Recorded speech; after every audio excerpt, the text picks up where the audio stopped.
అందరికీ నమస్కారం. నేను మీ కిరాకార్పేని.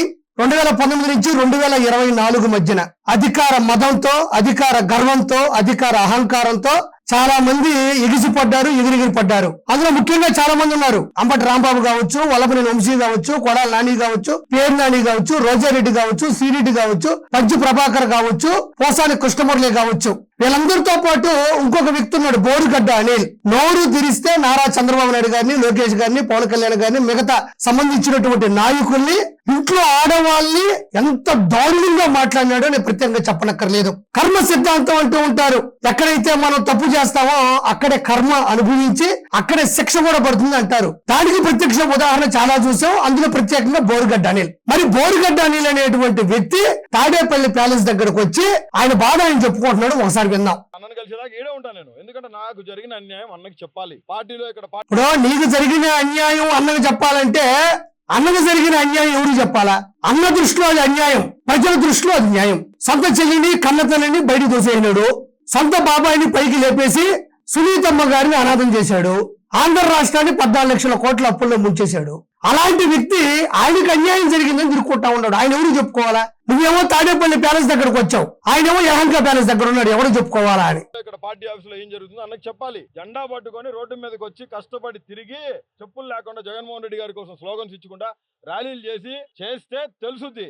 ఇగో ఈ మన బోరుగడ్డ అనిల్ అనే వ్యక్తి 2019 నుంచి 2024 మధ్యన అంత దారుణంగా దుర్భాషలాడుతూ ఉంటే, డైరెక్ట్ గా బూతుల మహిళల మీద ప్రయోగిస్తూ ఉంటే, ఆ రోజు జగన్మోహన్ రెడ్డి కనీసం బోరుగడ్డ అనిల్ మాకు మా పార్టీకి సంబంధం లేదు, లేదంటే బోరుగడ్డ అనిల్ ఆద్య ప్రయత్నం కూడా చేయలేదు. మరి ఎక్కడో ఉండే కాదంబరి జత్వాలను ముంబై నుంచి తీసుకొని వచ్చినటువంటి జగన్మోహన్ రెడ్డికి ఇల్లీగల్ గా 3 IPS పంపించి కాదంబరి జత్వాలను ఇక్కడ తీసుకొచ్చి హింసించినటువంటి జగన్మోహన్ రెడ్డికి దరిదాపుల్లో ఉండే బోరుగడ్డ అనిల్ ని ఆపే దమ్ము ధైర్యం లేదా? అది పెద్ద కష్టం కూడా కాదు. ఆ రోజు బోరుగడ్డ అనిల్ అనేవాడు చాలా అవసరం. ఆ బూతులు అలా అవమానపరచడం పార్టీకి ఏదన్నా ప్లస్ అవుతుందని జగన్మోహన్ రెడ్డి అనుకున్నాడు. సజ్జల రామకృష్ణారెడ్డి కూడా అనుకున్నాడు. కానీ బెడిసి కొట్టింది. ఈ రోజు ఎందుకు అనుకున్నాడు ఏమో, అతను జైలు కింద పట్టించుకోలేదు, ఇప్పుడు ఇంటి మీద కూర్చున్నా కూడా పట్టించుకోవట్లేదు. మరి ఆయన జెండాలు పట్టుకొని కష్టపడ్డాడంట. జెండాలు పట్టుకొని ఏ రోజు బోరుగడ్డ అనిల్ కష్టపడలేదు, బూతుల్లో పట్టుకొని కష్టపడ్డాడు. బూతుల్లో భవిష్యత్తు అనుకున్నాడు తప్ప ఏ రోజు అతను అంటే సమన్వయపరుచుకుంటూ న్యాయంగా బతకలేదు. ఇస్త్రీ గుడ్డలు వేసుకొని నలుగుకుండా సజ్జల రామకృష్ణ లోపల కూర్చుంటే పని అవుతుందా? అంటే నేను అనేది ఏంటంటే అందరూ పార్టీ ఆఫీస్ లో పోతున్నారు సంతోషంగా, నన్ను ఎందుకు ఆపుతున్నాడు అంటే నిన్ను ఎందుకు ఆపుతారు నువ్వు చెప్పాలా? మరి ఆ రోజు బూతులు మాట్లాడేటప్పుడు వాళ్ళు నిన్ను ఆపుంటే ఈ రోజు నువ్వు ఆపేవాళ్ళు కాదు. అవి కూడా వినిపిస్తాను. ఎంత దారుణంగా, ఎంత ధైర్యంగా అటాక్ చేస్తూ, ఫోన్లు చేస్తూ, బెదిరిస్తూ, ఎదిరిస్తూ నువ్వు చేసిన ప్రవర్తన అంతా ఇంత కాదు. ఆ రోజు నీ నోరుని గానా, నీ బిహేవియర్ ని గానీ నువ్వు ఆపుకొని ఉంటే ఈ రోజు నువ్వు ఆపరు. గుంటూరులో ఉన్న 4 నాయకుల కోసం ఆపుతున్నాడు ఆయన, బాపట్లో ఉన్న ఒక నాయుడు కోసం ఆపుతున్నాడు. నువ్వు ఏం ఆపగలవు? ట్రై చేయి, నువ్వు ఎంత చేస్తావు చెయ్యి. అంటే ఇంతకుముందు కూడా ట్రై చేయి అనే మాటలు వాడేవాడు, దాంతో పాటు కొన్ని బూతులు జోడించేవాడు.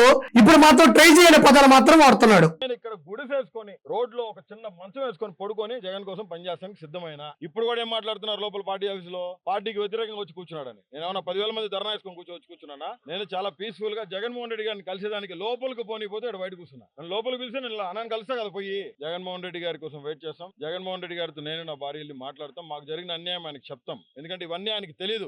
అదే విధంగా బోరుగడ్డ అనిల్ జగన్మోహన్ రెడ్డిని కలిస్తే ముందు అసెంబ్లీకి కూడా పంపించావు, తర్వాత పులివెందులకు సంబంధించి ఎమ్మెల్యే అతను పులివెందులకు కూడా పంపించావు, ప్రజల మధ్యకు పంపించావు. ఆయనకి నువ్వు కూడా న్యాయం చేయాలని కోరుకుంటున్నా. అయితే గతంలో ఇదే బోరుగడ్డ అనిల్ ఏం మాట్లాడాడో ఒకసారి విన్నాం. నేను తలుచుకుంటే నా కొడుక 8:30-9 నీ నాయకుడు వాడి కొడుకు మేము తోపులు అని కాలు ఎగరాసిన కొడుకులు మొత్తం తలకాయలు పార్సిల్ చేస్తా నా కొడుక. తలుచుకుంటే పెట్టుకో నా కొడుక. రే చంద్రబాబు నాయుడు 420 నా కొడుకును, ఎన్టీఆర్ కుటుంబాన్ని నాశనం చేసిన నా కొడుకు, బొల్లివేత్తో అనుభవిస్తున్నా నా కొడుకు. ఇప్పుడు సీఎం ఆర్డర్ ఇస్తే అబ్బాయి కొడుకు నేను లేపుతా. నేను ఆల్రెడీ చెప్పా, చంద్రబాబు నాయుడు గారికి చెప్పా, లోకేష్ గారికి చెప్పా, నీకు కూడా చెప్తున్నా. నీ అమ్మ లంజా కొడుక విను.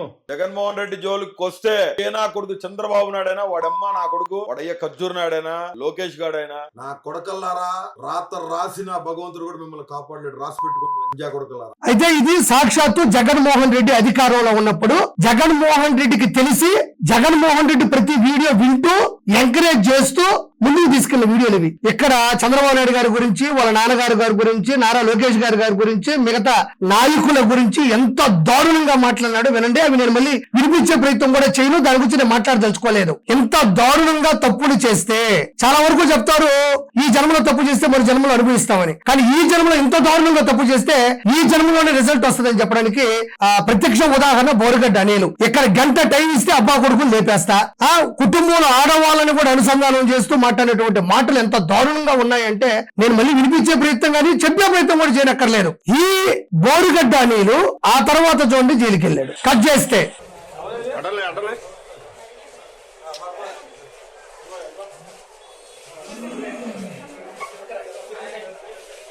జగన్మోహన్ రెడ్డి ఎవరినైనా నమ్మాలి అంటే అక్కడుండేటువంటి క్వాలిఫికేషన్ ఏంటంటే కార్యకర్తగా కష్టపడడం, పథకాలని జనాలకు చెప్పడం, ఓటర్లకి చైతన్యపరచడం కాదు. ఎదుటి పార్టీ వాళ్ళ ఆడవాళ్ళని బూతులు పెట్టడం, వాళ్ళని టార్గెట్ చేయడం, క్యారెక్టర్ అసాసినేషన్ చేయడం, దొంగతనాలు చేయడం, కిడ్నాప్లు చేయడం, ఇలాంటివి చేస్తే జగన్మోహన్ రెడ్డికి నచ్చుతారు. జగన్మోహన్ రెడ్డి కంట్లో పడాలి అంటే, జగన్మోహన్ రెడ్డి ఇంటికి వెళ్ళాలి అంటే జగన్మోహన్ రెడ్డిని పర్మిషన్ అక్కర్లేదు, జగన్మోహన్ రెడ్డి పిఎల్ కలవక్కర్లేదు. చంద్రబాబు నాయుడు గారి యొక్క కూటమి ప్రభుత్వం ఉంటే ఎవరినైనా బూతులు తిడితే, క్యారెక్టర్ అసాసినేషన్ చేస్తే లేపేస్తానని వార్నింగ్లు ఇస్తే అది జగన్మోహన్ రెడ్డి ఆ వీడియోల మొత్తాన్ని ఇంటికి తెప్పించుకొని మరి చూసుకొని మురిసిపోయి వాళ్ళు కలిసే ప్రయత్నం. అది తెలిసిన బోరుగడ్డ అనిల్, అది తెలిసిన పంచప్రభాకర్, అది తెలిసిన శ్రీరెడ్డి, వీళ్ళందరూ కూడా కేవలం ఇవన్నీ చేసింది మనం ఇలా చేస్తే జగన్ ఇష్టపడతారు, మనం పిలిపిస్తాడనే. జగన్కేంటి రానున్న 30 సంవత్సరాలు మనదే ప్రభుత్వం, మళ్ళా కాదు ఇంకో ప్రభుత్వం రాదు, జనాలు మనల్ని అమితంగా ఇష్టపడుతున్నారు కాబట్టి మనం ఏం చేసినా జనాలు ఆమోదిస్తారు. వీళ్ళేంటి మన బూతులు మాట్లాడితే, అబద్ధాలు మాట్లాడితే, ఎదుటోళ్ళని హింసిస్తే అన్ని ఇష్టపడతాడు, మనల్ని పిలిపిస్తాడు. ఈ రెండు లాజిక్ల ప్రకారమే ఇవి జరిగినాయి. మరి ఈ విధంగా మాట్లాడినటువంటి వ్యక్తికి కర్మ సిద్ధాంతం ఎలా అయిందంటే జగన్మోహన్ రెడ్డి ఇంటి ముందు నిలబడుకొని జగన్మోహన్ రెడ్డిని అడుక్కుంటున్నాడు. కాబట్టి ఇలా చాలా మంది ఉన్నారు. రానున్న రోజుల్లో అదే జగన్మోహన్ రెడ్డి ముందు మీరు అయా ఇక్కడ నేను చెప్పేది ఒకటే, సొంత చెల్లి కన్న తల్లి రక్త సంబంధికులకి ఆయన న్యాయం చేయలేకపోయాడు. ఆయన కోసం బూతులు తిట్టి, ఆయన కోసం బండ బూతులు తిట్టి దారుణమైన దుర్భాషలాన్ని నీకెందుకు న్యాయం చేస్తాడు? కాబట్టి ఒకసారి ఆలోచించాలి మనస్ఫూర్తి కోరుకుంటూ. ఇలాంటి బోరుగడ్డ అనిల్ లాంటి వాళ్ళు చాలా మంది ఉన్నారు. వాళ్ళందరికీ కూడా కర్మ సిద్ధాంతం వర్తిస్తుందని మనస్ఫూర్తి కోరుకుంటూ థ్యాంక్ యూ సో మచ్.